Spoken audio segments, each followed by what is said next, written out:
Selamat datang kembali di pembahasan mendalam kita. Kali ini nih kita mau ngobrolin sesuatu yang kayaknya banyak banget yang ngalamin. Mungkin termasuk Anda juga. Gimana sih cara paling membahagiakan buat pindah kerja? Topik yang selalu relevan ya. Betul. Nah, sumber kita kali ini bab 9 dari materi yang ada, judulnya The Happiest Way to Change Jobs. Ada data yang wah lumayan bikin kaget di awal. Oh ya, data apa tuh? Ini, surveimonster.com akhir 2022, katanya 96% pekerja di Amerika itu lagi cari kerjaan baru. Bayangin, 96%. Tinggi banget itu angkanya. Hampir semua dong. Iya kan? Tapi di sisi lain ada studi dari Pew Research Center di tahun yang sama, nemuinnya cuma sekitar 30% yang beneran pindah. Wah, jauh ya bedanya antara niat sama aksi. Jauh banget. Nah ini kan jadi pertanyaan ya, kenapa bisa ada gap sebesar itu?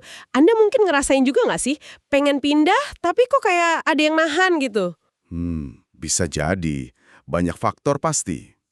Makanya misi kita sekarang ini mau bedah bab 9 ini. Kita coba pahami kenapa bisa gitu, terus lihat juga riset ngomong apa soal happy-nya orang setelah pindah kerja, dan yang paling penting nih, kita gali strategi praktisnya biar Anda bisa, pinjam istilah di bab ini, mengguncang pekerjaan Anda bukan dikuasai olehnya. Oke, mari kita mulai gali lebih dalam ya. Siap. Nah, soal kesenjangan niat sama tindakan tadi itu emang menarik sih. Salah satu penghalang terbesarnya itu seringkali adalah rasa takut. Takut ya? Takut gagal atau gimana? Lebih ketakut sama sesuatu yang nggak diketahui. Istilahnya fear of the unknown. Sumber kita ngutip Psych Central juga soal ini. Masuk akal sih. Yang namanya nggak pasti kan bikin cemas. Betul. Dan ini tuh bukan sekedar ragu biasa loh. Ini kayak mekanisme pertahanan yang udah tertanam dari evolusi kita. Evolusi. Gimana tuh hubungannya? Ya bayangin aja nenek moyang kita dulu. Mereka yang hati-hati, nggak sembarangan nyoba jamur atau buah aneh, ya kemungkinan selamatnya lebih gede kan? Oh iya, benar juga ya. Jadi naluri hati-hati itu tuh ke bawah sampai sekarang. Termasuk soal pindah kerja. Kurang lebih gitu. Nah, makanya pembahasan kita kali ini mau coba lihat data dan saran dari sumber Anda, gimana caranya biar kita bisa lebih, rasional gitu ngadepin ketakutan ini. Oke, menarik banget sudut pandang evolusinya. Kalau gitu, yuk kita langsung aja lihat temuan riset utama dari bab 9 ini. Gimana sih sebenarnya kepuasan kerja itu berubah setelah orang mutusin pindah? Ada studi dari Jerman kan disebut di situ? Iya, ada studi dari Jerman. Mereka nemuin kalau kepuasan kerja itu emang naik setelah pindah. Naik ya? Seberapa naiknya? Kalau pakai skala 1-7, rata-ratanya naik dari sekitar 5,5 jadi 6. Sekilas kan kedengerannya bagus ya. Iya dong, berarti pindah kerja itu bener bikin lebih happy kan? Nah, ini dia. Ada tapinya. Kenaikan itu memang ada, tapi ceritanya nggak berhenti di situ. Haha, selalu ada tapi ya. Oke, gimana lanjutannya? Kenaikan ke angka 6 itu gimana? Lanjutannya itu, kenaikan jadi 6 tadi ternyata nggak awet. Peneliti nyebutnya ini efek bulan madu atau honeymoon effect. Oh, honeymoon effect, kayak pengantin baru ya. Berapa lama tuh efeknya? Nah, ini yang lumayan singkat. Sumbernya bilang cuma sekitar 6 minggu. 6 minggu? Sebentar banget dong. Itu kan baru aja kayaknya selesai perkenalan sama tim baru ya. Betul. Rasanya baru mulai nyaman dikit, semangat awalnya udah mulai pudar. Nah, ini bagian krusialnya nih. Setelah 6 minggu itu apa yang terjadi? Apa langsung drop lagi kepuasannya ke level awal? Nggak langsung drop drastis sih, tapi mulai turun pelan-pelan. Proses turunnya ini berlangsung sekitar 5 bulan berikutnya. 5 bulan. Jadi total sekitar 6 bulan ya setelah pindah? Iya. Nah, pas di titik 6 bulan ini, orang itu kayak ada di persimpangan jalan gitu. Apa yang terjadi selanjutnya sama kepuasannya, itu beda-beda. Beda-bedanya tergantung apa? Tergantung sama apa yang disebut orientasi karir orang tersebut. Ini temuan penting dari risetnya. Orientasi karir. Istilah baru nih. Maksudnya gimana tuh? Bisa dijelasin nggak? Bisa, bisa. Jadi, sumbernya tuh ngebagi jadi 2 orientasi utama.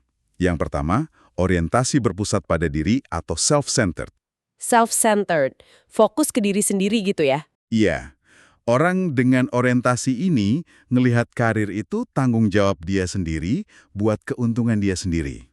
Fokusnya tuh gue dapat apa nih dari kerjaan ini? Nah, buat mereka setelah 6 bulan itu, kepuasannya cenderung balik lagi ke level awal, sekitar 5,5. Wow, balik lagi dong. Terus gimana? Dan yang menarik, mereka juga cenderung mulai mikir buat cari kerjaan baru lagi. Kayak nggak puas-puas gitu. Aduh, jadi kayak masuk lingkaran setan ya. Happy sebentar, turun lagi, terus cari lagi. Gimana sama orientasi yang kedua? Yang kedua itu orientasi berpusat pada organisasi atau organization centered.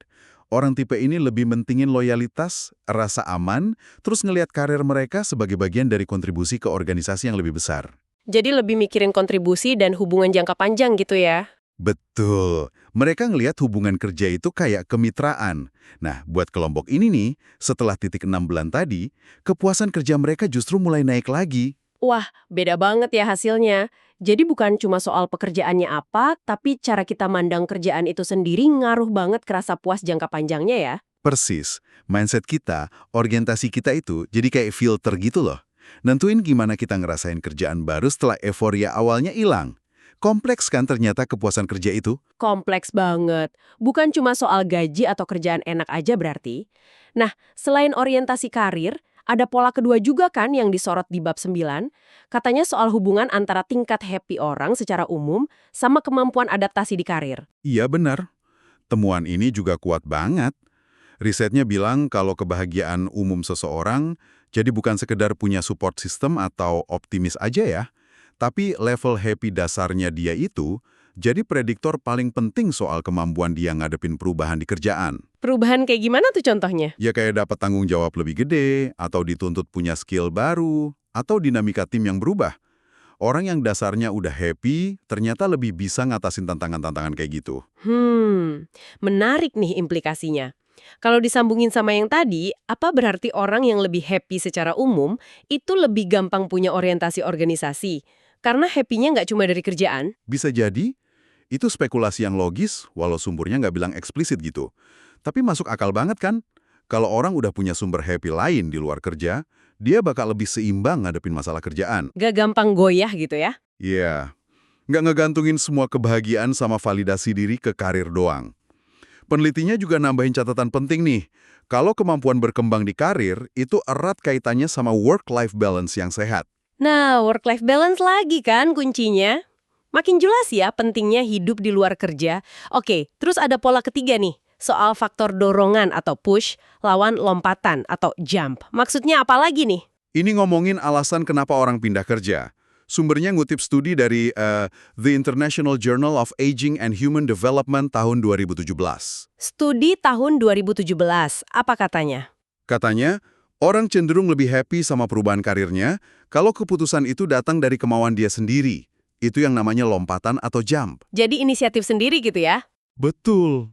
Sebaliknya, kalau dia pindah karena terpaksa, misalnya kena PHK, atau lingkungan kerjanya udah toksik banget, ini faktor dorongan atau push. Nah, tingkat happy-nya setelah dapat kerjaan baru cenderung lebih rendah. Ini balik lagi ke soal kontrol ya kayaknya. Kalau kita ngerasa punya kendali atas keputusan kita, rasanya beda banget ya. Tepat sekali. Rasa pegang kendali itu kebutuhan dasar psikologis kita. Kalau kita ngerasa didorong, kita kehilangan itu, dan transisinya jadi lebih negatif.